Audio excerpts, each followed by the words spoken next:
Hello everyone, Desert Gardener here, and I've got a quick pepper update for you.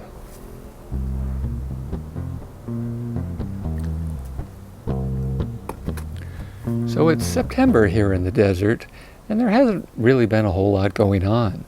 Plants have been producing, I've been harvesting and eating. Not a whole lot to say beyond that. That's why I haven't put out very many videos recently. However, there are a few small things I really thought I wanted to talk about. And the first one is the sun. Now, a while back I did a video where I said that it was over 100 every afternoon here in the desert. So I was moving all my pepper plants into the shade. And they really can't handle full sun when it's that hot out. But the temperatures have dropped here recently. We've been in the low 90s pretty much every afternoon. So I've moved everything back into the sun, and it's working pretty well. I think the plants are producing and handling this heat very well. So the next thing I wanted to talk about is wasps. I've had a lot of wasps on my pepper plants recently, and I know wasps are scary, but I wanted to remind you that they are a beneficial creature. So I wouldn't do anything to try to kill them or drive them away. They do pollinate, and they are beneficial. So if they are scary to you, just take a hose and spray your plants before you go to harvest or do anything with them. They'll fly away and come back later and not bother you. So the next thing is aphids. I've got quite a few aphids this year, but fortunately they're very easy to handle. I've talked about this before. You just take a hose, spray the plant up nice and close. Try to get a bottom angle so you're getting the bottom of the leaf.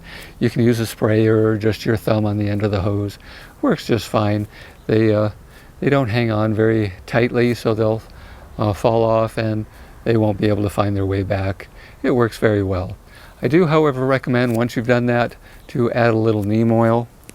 And so I wanted to mention this. Now I normally make my own neem oil. I just buy it by itself and I mix it together.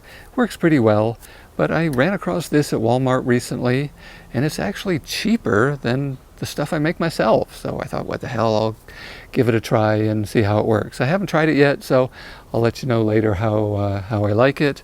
But if price is the biggest factor, I like it so far.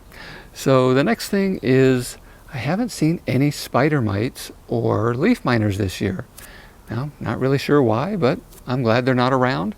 But if you are having a problem with them, I did a whole video on how to get rid of both of them. So I'll just link to that below and you can check that out. And last but not least, I did a video recently where I did a pepper tasting. And I talked about which peppers that I thought taste the best that I'm growing this year. But I didn't really know which ones were going to produce the best because it was a little too early in the season. So now that it's later in the season, we have a final winner, and that is the yellow banana pepper.